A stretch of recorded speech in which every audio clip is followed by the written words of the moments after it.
National selector Maxwell will arrive in Melbourne for Day 2 of the Sheffield Shield clash, but the scorecard may be all he and his panel need to see after Matthew Wade and Glenn Maxwell failed to deliver the knockout innings each needed to push for Ashes selection.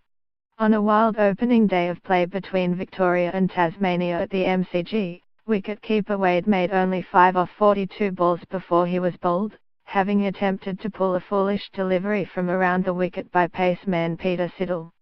The Tigers were demolished for 172 off 64 overs, with leg spinner Fawad Ahmed claiming for -68. In response, Maxwell, stepping out for the Bush Rangers at no 3, could muster only 4 off 9 balls before he poked at a delivery from paceman Gabe Bell outside off stump and was caught by Wade. He had survived a confident LBW appeal from Bell on 2.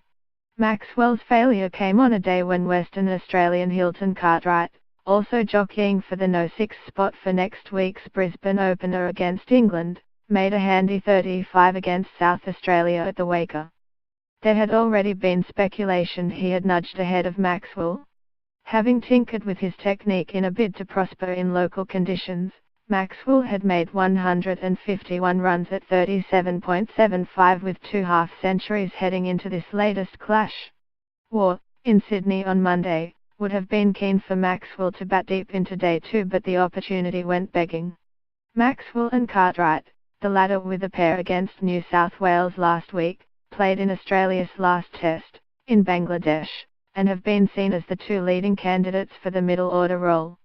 Shaun Marsh, another hopeful, fell for 17 on Monday to paceman Joe Mai. Marsh's form to this point had been strong, but his standing among selectors had dipped after he was overlooked for a Cricket Australia contract. Wade was given the ideal opportunity to supply what has been an elusive big score to ensure he remained firmly in the Ashes race, but he again failed. While the national selectors were already increasingly likely to recall Peter Eville as Glover when the Test squad is announced on Friday, Wade still had an opportunity to show why he should be firmly in the frame. He has begun the domestic season poorly, falling for 1 and 6 against Western Australia and 9 and 17 against Queensland. That would not have mattered much had his international form since his return to the Test side in Adelaide last summer been strong. However, that was far from the case. He has averaged 20 since, and passed 50 only once in 16 innings. That he was dropped for a one-day international in India last month showed the selectors were losing patience. While Wade struggled, former Test batsman George Bailey, who memorably took to England paceman James Anderson at the Waker 4 years ago, effortless posted his first century of the campaign. Bailey, 35, has played only 5 tests, all in the 2013-14 whitewash of England.